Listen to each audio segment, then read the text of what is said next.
আসসালামু আলাইকুম। মাথায় ছিল যে আমাকে হয়তো আমার এই ৬,০০০ ফ্যামিলির মধ্যে হয়তো কোনো একজন ব্যক্তি দেখে বলবে যে দাদা আপনি ভিডিও করেন। এই স্বপ্নটা পূরণ হয়েছে গত পরশুদিন, কিন্তু আজকে ভিডিওটা করছি কেননা সেই পরশুদিন আমি ব্যস্ত ছিলাম। একজন নিম্ন খেটে খাওয়া ব্যক্তি খুব অসুস্থ হয়ে বহরমপুর হসপিটালে ভর্তি আছে। সে ব্যক্তির যে ওখানে গিয়ে এক ব্যক্তি থাকবে তার খরচটুকুরো দেওয়ার ক্ষমতা নেই। তার জন্য এদিক ওদিক থেকে কালেকশন কিছু করার জন্য ব্যস্ত ছিলাম, এবং সেই ফ্যামিলিটার সাথেও আমি হয়তো দেখা ভালোভাবে করতে পারিনি। আমি ওনাকে জিজ্ঞাসা করি যে ইনার অফিসটা কোথায়, ইনিও বলতে পারেননি, কিন্তু আমাকে দেখে চিনে নিয়েছে। চিনে নেওয়ার পরে উনি কিন্তু অনেক দূর থেকে ঘুরে এসে আমার পিছন পিছন চলে এসছে, দিয়ে বলছে আমাকে দাদা আপনি ভিডিও করেন। আমি বলছি হ্যাঁ ভিডিও করি, তবে ধন্যবাদ আমি এখন একটু ব্যস্ত আছি, কথা বলতে পারবো না।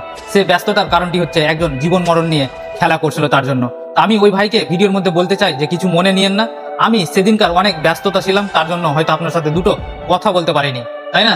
মানুষের জীবনটাই হচ্ছে সব থেকে বড় বিষয়।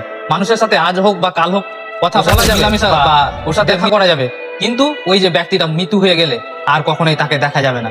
আশা করি আমাকে খুব ভালো লেগেছে, আপনারা এইভাবেই সাপোর্ট করবেন, এবং যিনারা আমাকে দেখে চিনতে পারবেন হয়তো ভালোবাসা নেওয়ার জন্য একটু দাদা বলে ডাকবেন বা আমাকে ভাই বলে ডাকবেন, তাহলে হয়তো সাহারা একটু আমার বেশ ভালো লাগবে।